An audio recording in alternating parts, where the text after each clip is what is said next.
Hello world. Hello world, printed on acid-free paper, written in ballpoint pen by hand by Brian Cunningham in the late 1970s. This is the original artifact, the original first edition of Hello World, written by the man himself. And this thing was sold at the first ever auction of computer algorithms. That happened almost 10 years ago. And if you put in a bid of around 8,000 American dollars, Hello World could be yours to own forever and ever.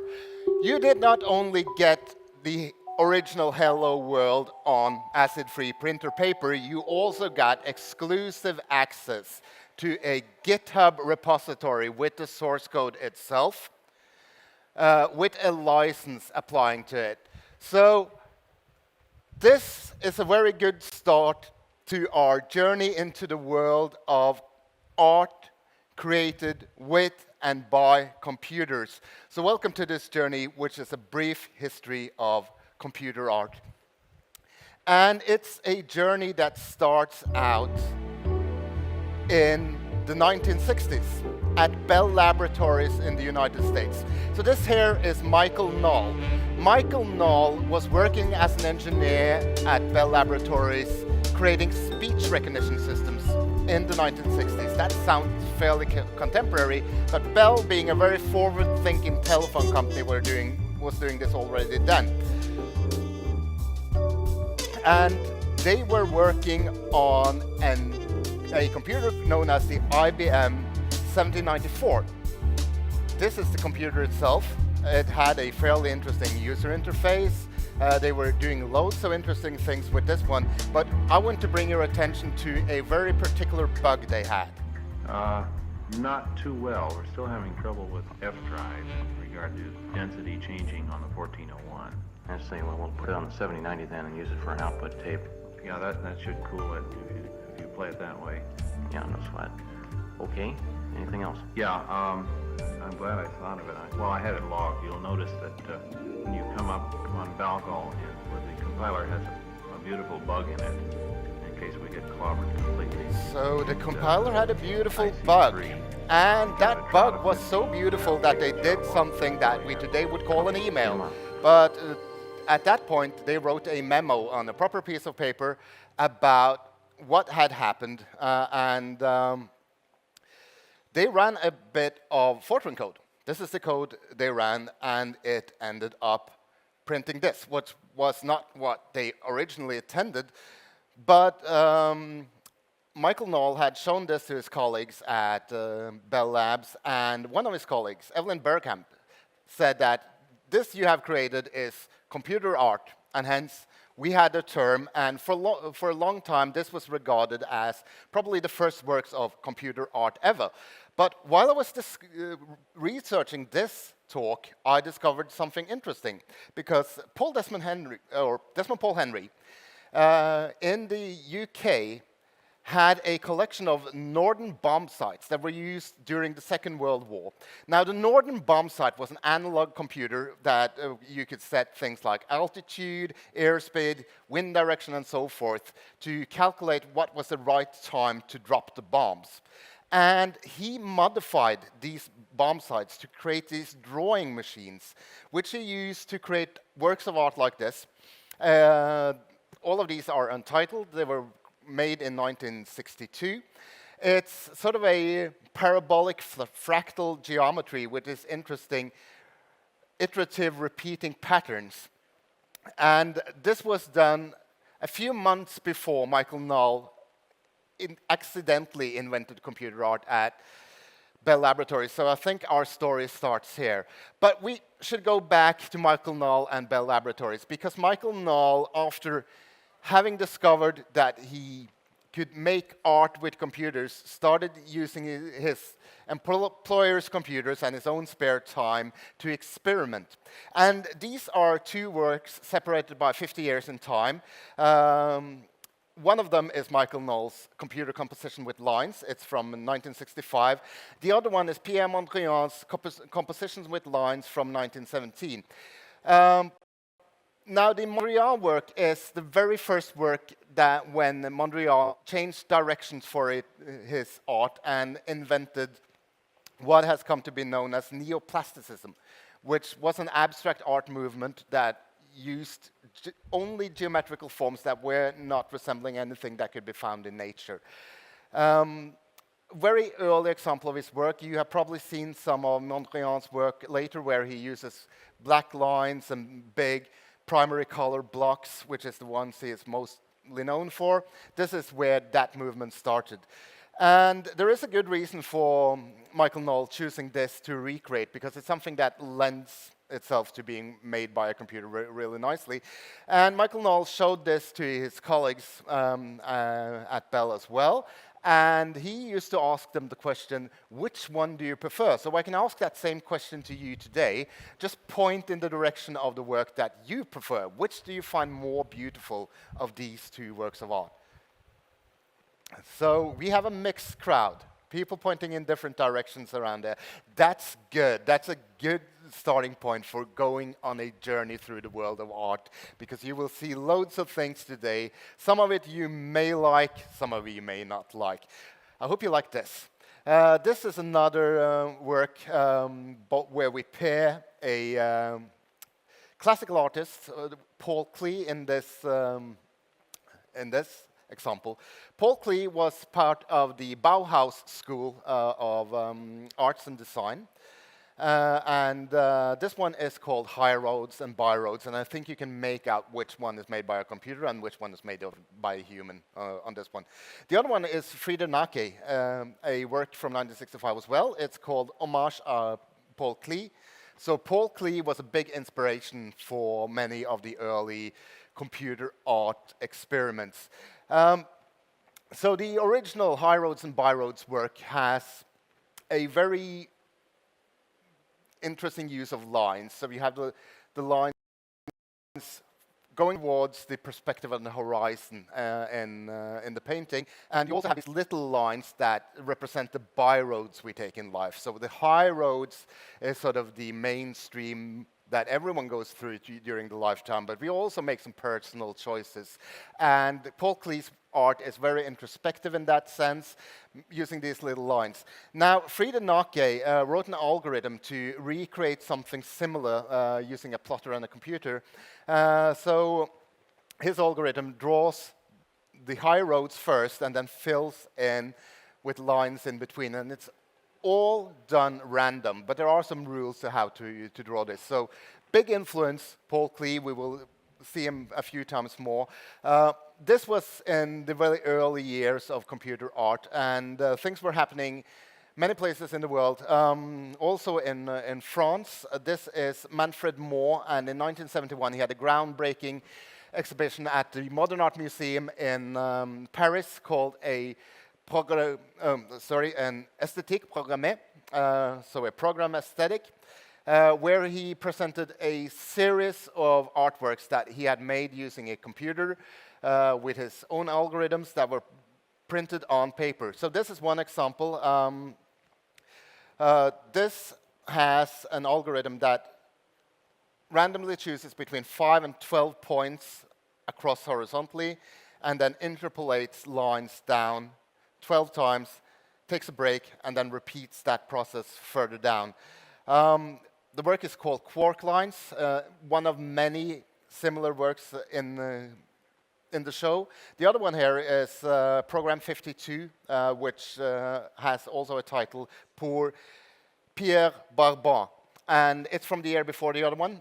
Pierre Barbin was a French composer that pioneered algorithmic musical composition.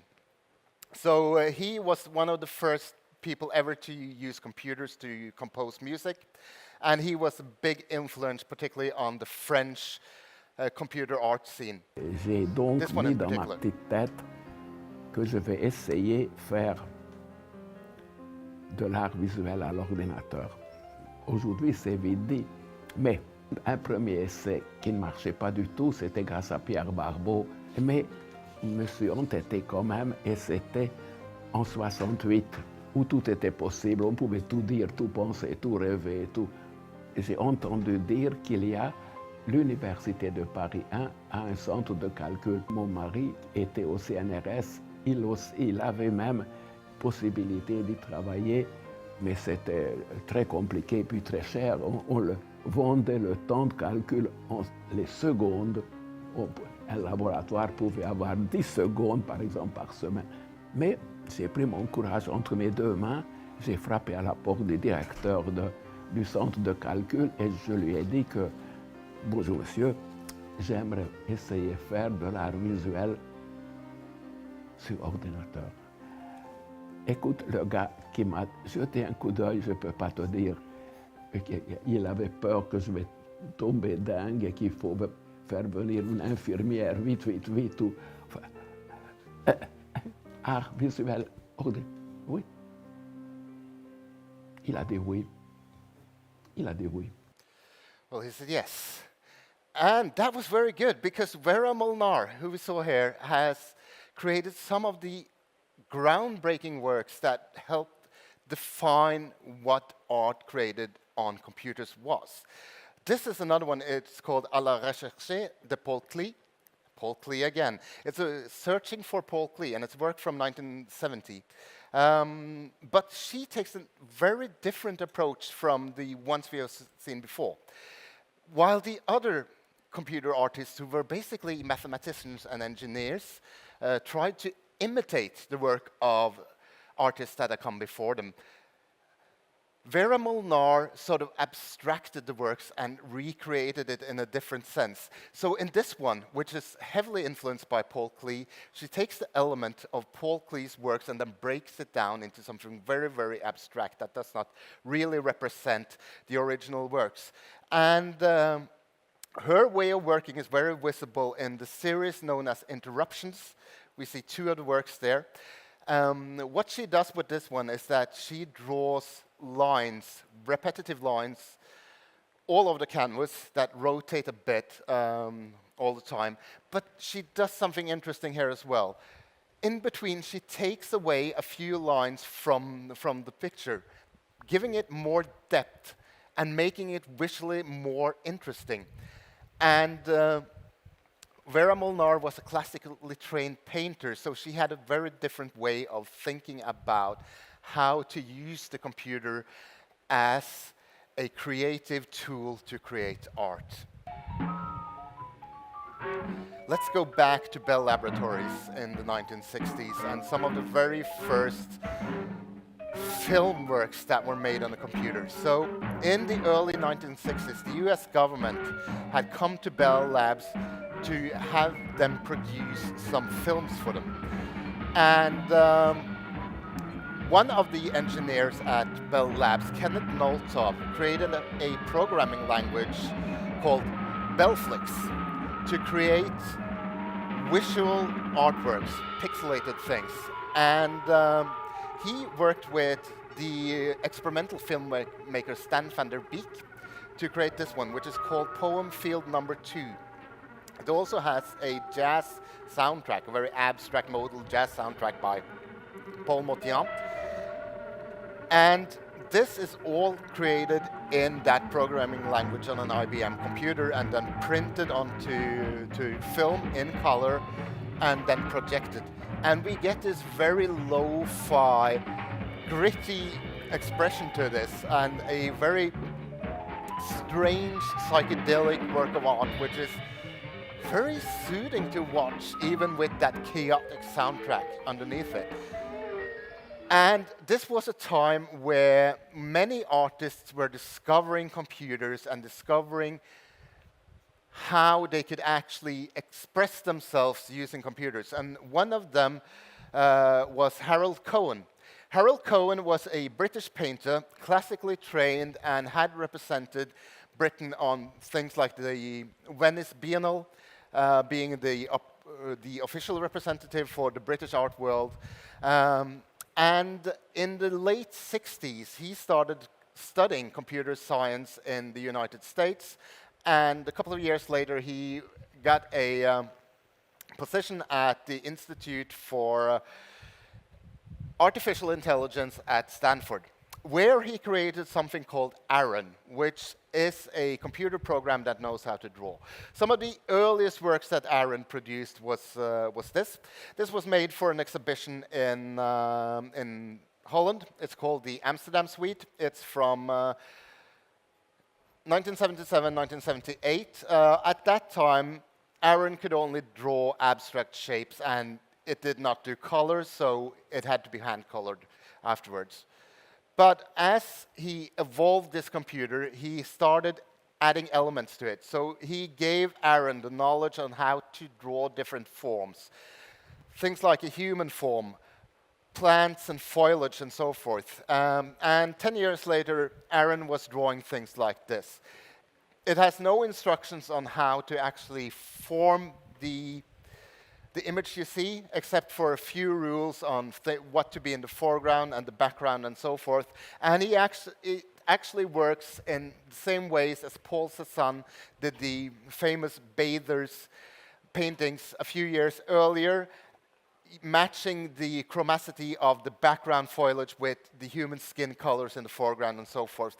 So this is a very early example of Aaron doing AI-generated art already in the late 1970s. This is a different one. You might be familiar with the musician Brian Eno. He was famous for inventing ambient music, which he did when he created the album Music for Airports in the late 70s. This is a visual work of art by Brian Eno called 77 Million Paintings. And it's an endless series of generated images based on things that Brian Eno has made himself, set with an algorithmically generated soundtrack in the background.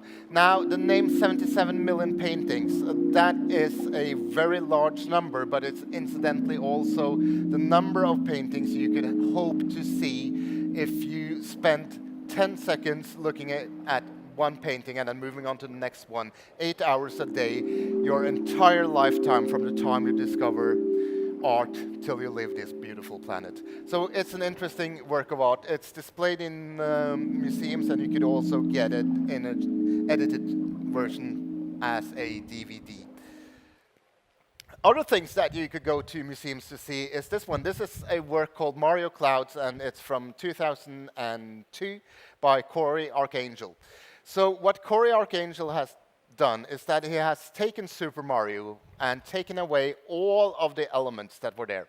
So, except for the clouds. So this is actually an original Nintendo Entertainment System cartridge that has been modified to be displayed on a actual Nintendo, displayed on a screen and projected onto the walls with only the clouds in there.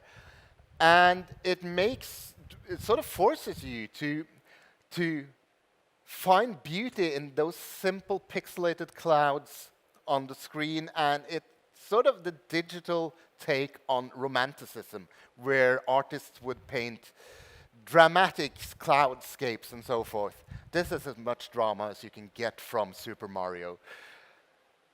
And this was from a period where loads of interesting art experiments were happening, particularly online and on the web. So this is a project that started in 1993 called jodi.org. It's a website, a very cryptic website that does not look like the websites we are used to seeing today.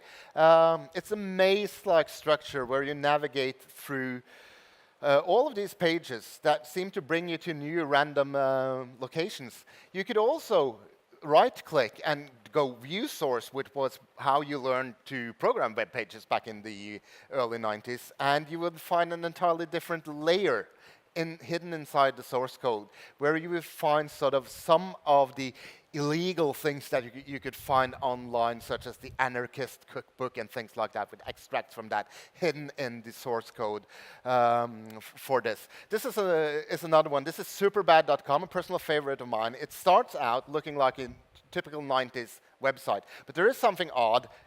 it has a banner ad that says, "We have run out of ad space." And as soon as you start clicking things, again, you're being led into this maze-like world of all these strange web pages created with early web technology.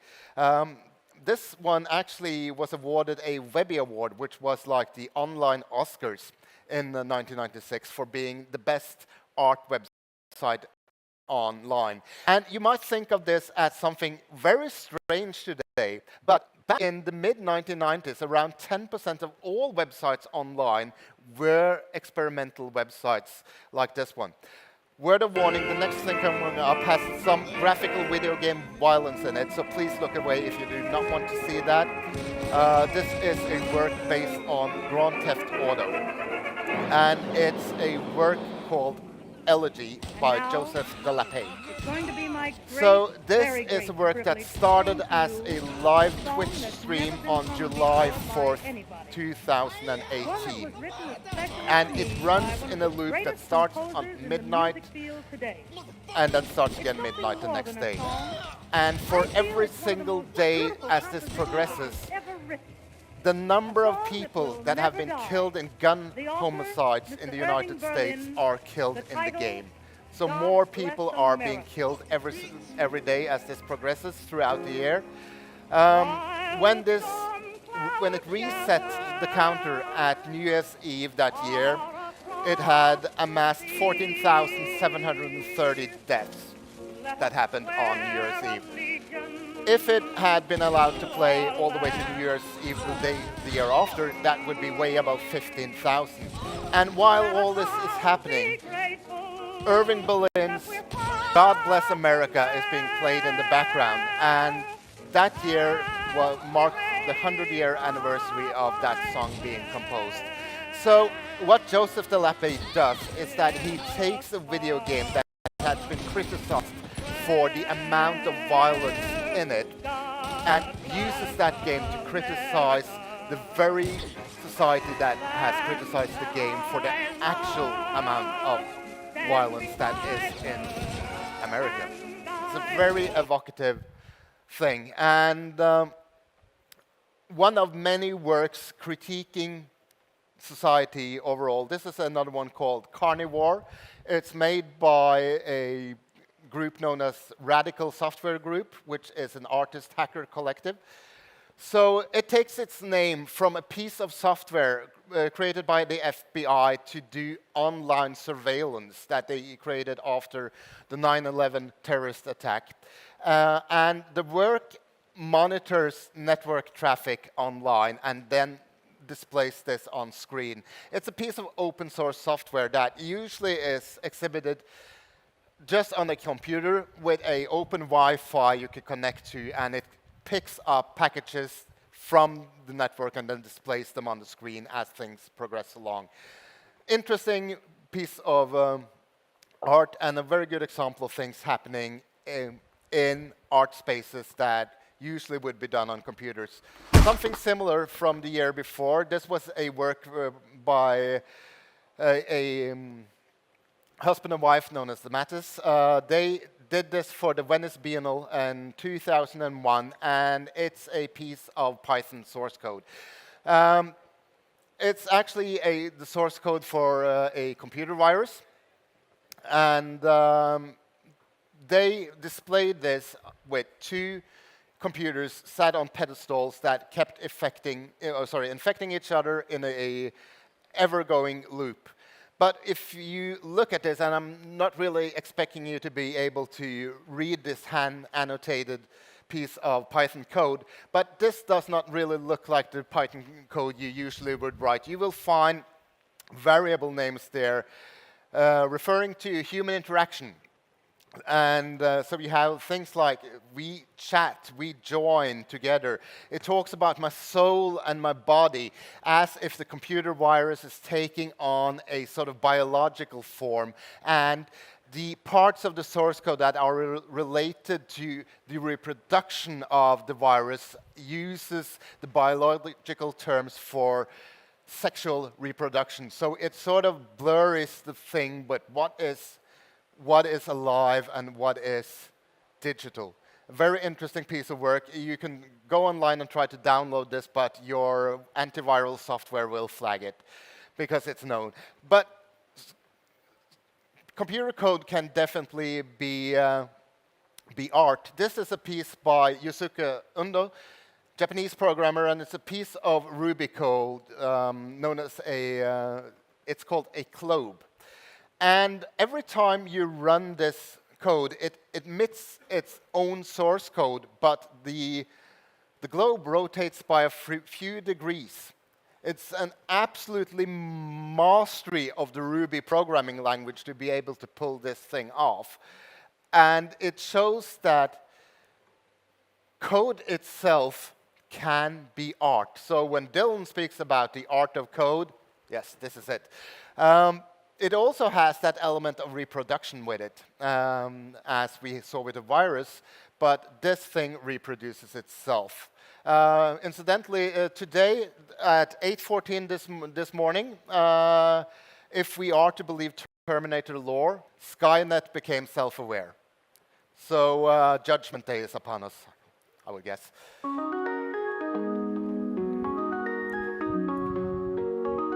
Time for some apes. So, some of you might be familiar with this. This is the Bored Ape Yacht Club. Thank you. That's it. This is a non-fungible token that is represented on the Ethereum cloud blockchain, and these were sold. This is one of the most popular non-fungible token artworks that are out there ever, and it's particularly interesting because this has the visual language of Andy Warhol's mass-produced pop art. And I hope they try to comment upon how non-fungible tokens and blockchain artworks are exactly that, mass-produced. And if these are created with rules to have 100 and something different traits on them, and that reminds me of something interesting. So this is a ballet number that is written by a choreographer who I always think is called Julia Childs, but she's a cook, so it's probably not that Childs anyhow. Can't remember her name. But this is using a algorithmic approach to how the dancers should actually perform. And they have written instructions to do the basic ballet moves, so chassé, pas de chance, and so forth, not dancing to music. And they are using an approach that was invented by an artist who did something called wall drawings. And you can here see some craftsmen recreating some of those drawings based on instructions. Much like computer code is, it's a set of instructions to how to actually create an artwork. So, for example, wall drawing 280 from 1976. On a wall surface, any continuous stretch of walls, use a hard pencil, place 50 points at random. The points should be evenly distributed over the area of the wall, then make all the possible straight lines connecting pairs of points. Very much like Manfred Moore's works that we saw earlier, and then it's up to the craftsman to reinterpret the artist's intention. So this is a very conceptual way of thinking about art, where the idea behind the artwork itself is the thing that makes the artwork interesting and is the artwork itself. So if you walk into a gallery space and you see a piece of banana peel on the floor, the rights for the gallery to actually put that piece of banana on the floor is the artwork itself, and it's what you own if you choose to acquire such an artwork. It's this. It's very conceptual art. This is a very interesting work from a recent year. It's by Anna Riddler. It's called the Mosaic Virus. And it's generated tulips. So what Anna Riddler did, she took thousands of photos of different tulip bulbs and then trained an AI to create these animations of tulips blossoming. And this all obviously has a reference to something, and the reference is to the 17th century Dutch tulip mania, which is one of the first known economical speculation bubbles. The prices of tulip bulbs in Holland at this time skyrocketed because people were valuing them for traits that weren't intrinsic to the bulbs themselves. And this has quite a few similarities to cryptocurrencies and NFT artworks. And what Anna Riddler does with these artworks is that you can see small little twitches and movements in the tulip bulbs here.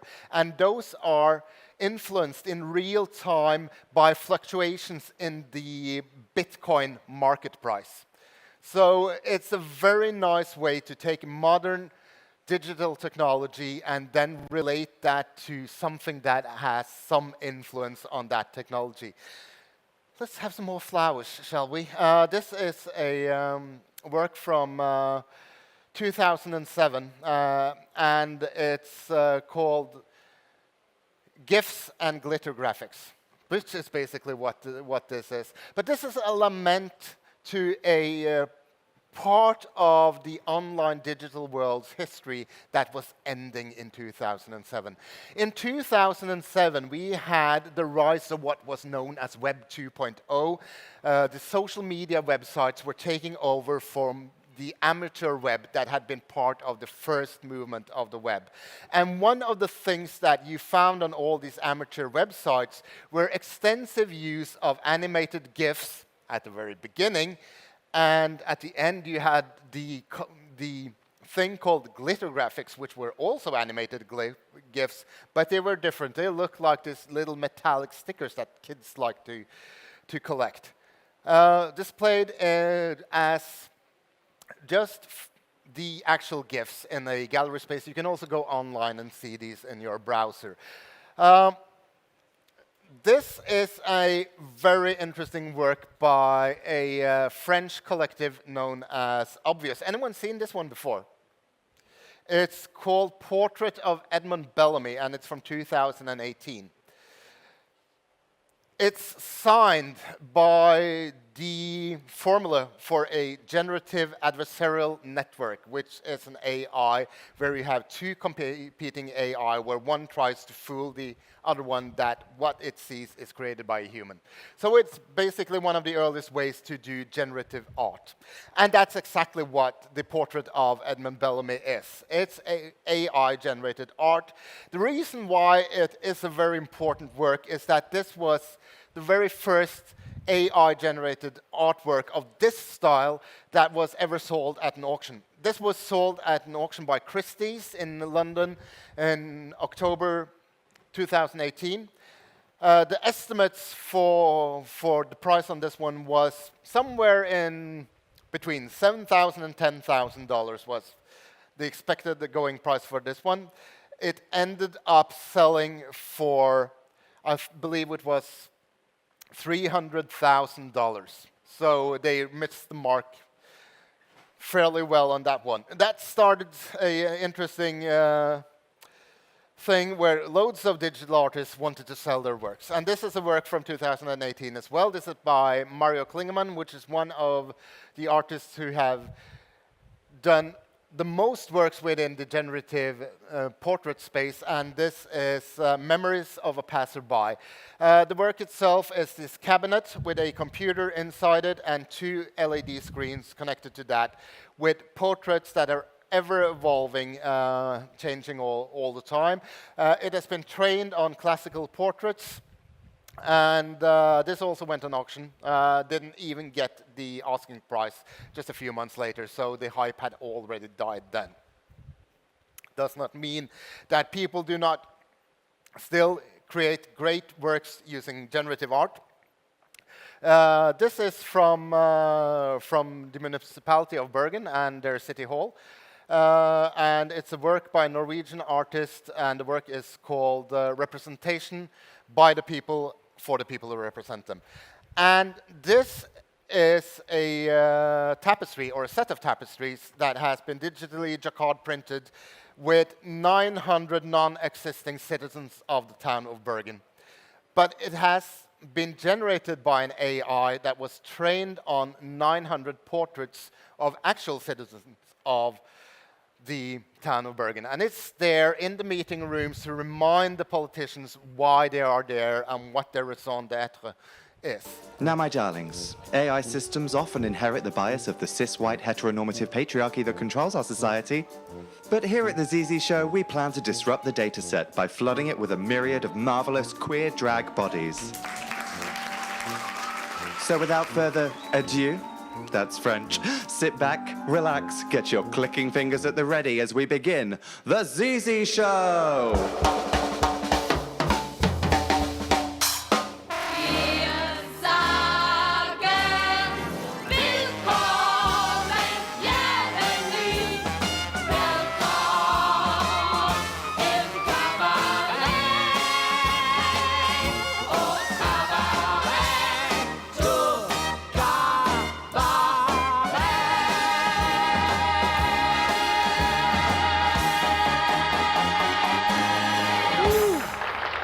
Great work by Jake Elvis, who is a British artist. This is one of them, but the one I want to talk about is this one, which is more of a study for the thing we just saw. The thing we saw was called the CC Show. It's from 2019.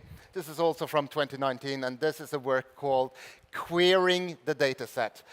Nice little wordplay there, where he uses querying instead of querying, which is what we are used to do with the data set. But this is a very interesting work. So what Jake Elvis has done with this one is that he has taken the most commonly used open training set for facial recognition AIs and swapped out 1 out of 10 photos with photos of drag queens and drag kings from the UK drag community, and then just made these transitions between faces, and just having 10% of that representation of that community gives us this very outer-worldly, gender-fluid expression. And it is a very nice way to remind us that we should not only train AIs on people who represent, as Cece said on the beginning, the cisgendered heteronormative patriarchy. We need to have all sorts of people in all shapes and sizes and colors represented. So great work there. The big question that I try to answer with this one. This is something that obviously is very opinionated, and you all have your own ideas about this one. But we live in interesting times, and there is a new style of art that we see everywhere, and it's something called platform realism, and it's represented with this. You have seen these kinds of DALL-E mid-journey generated images all the time. So I think that we should try to answer this question by actually looking at some art. This is something that I generated with DALL-E, having it look at this photo, which is a work by Jeff Wall. It's called Mimic. It's from 1982. Jeff Wall is a Canadian photographer known for doing very large-scale work. So this one is in a gallery space 2 by 2 meters. So I asked DALL-E to just recreate what it saw. And, well, the elements are there. It sees exactly what is there on the photo. It does not see what is hidden behind the surface. So let's take a look at what can we see in this photo. So Jeff Wall does very cinematic photos. So this is not a random photo. This is all staged using actors, and they have had hours upon hours on takes to just get the right shot on this one. And we see the scene with an Asian man in front with a Caucasian couple with that sort of slanty-eyed look towards the Asian man in the front. The female looks away in disgust from what her boyfriend is doing, and it's obviously a racist situation. There is some racial hatred underneath there. It's also very interesting to see the movements of these people, because they are perfect mirrors of each other. If you look at the leg movements of these people, they are mirroring each other. And there is also a center down the middle. There's a divide in the photo here. It has a central perspective. But the good question is, who is mirroring who? Well, Jeff Wall is obviously imitating Gustave Caillebot's Paris on a Rainy Day from 1917, and this is something that Jeff Wall always does. You will always find Jeff Wall's works to be a recreation of a classical work from art history. This is the same thing. We have that lamppost in the middle. We have the two people. We also have the street in the background. We have the central perspective.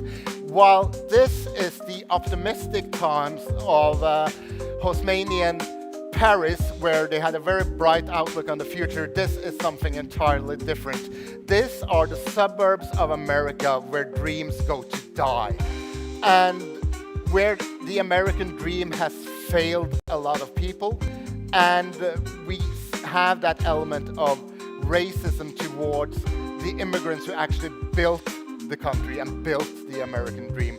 So Jeff Wall is commenting a lot on American society in this photo. Of course, you do not need to know all these things to enjoy Jeff Wall's photo, because it's a very good photo as well. It's very dramatic. It evokes emotion in you anyway. But the thing with art is that there is always something hidden behind the surface as well. It's always something deeper in there.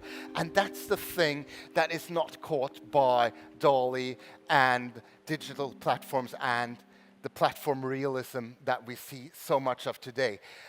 So,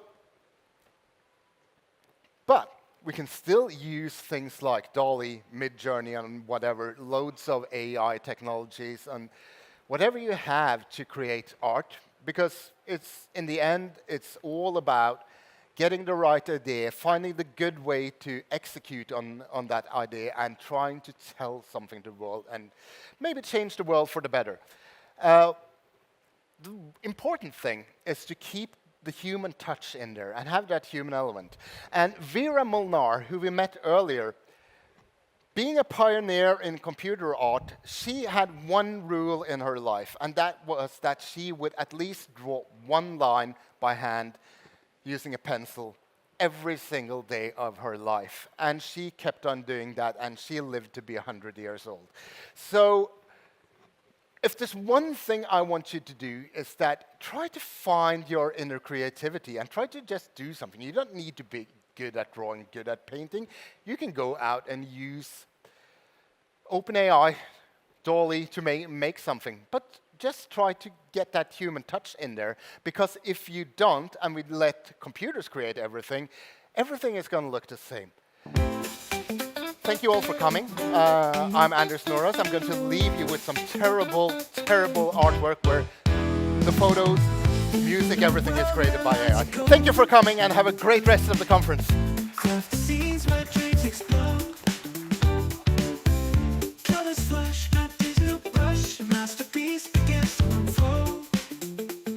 From zeros and ones, we paint the sky.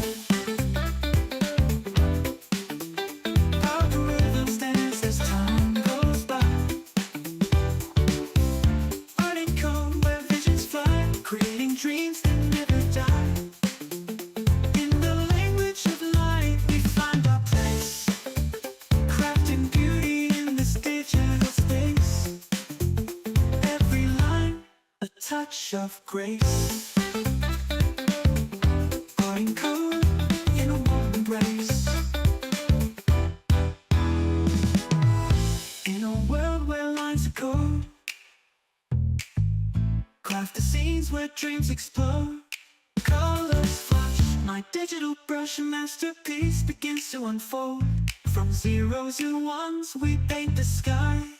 Algorithms dance as time goes by. Art in code, where visions fly, creating dreams that never die.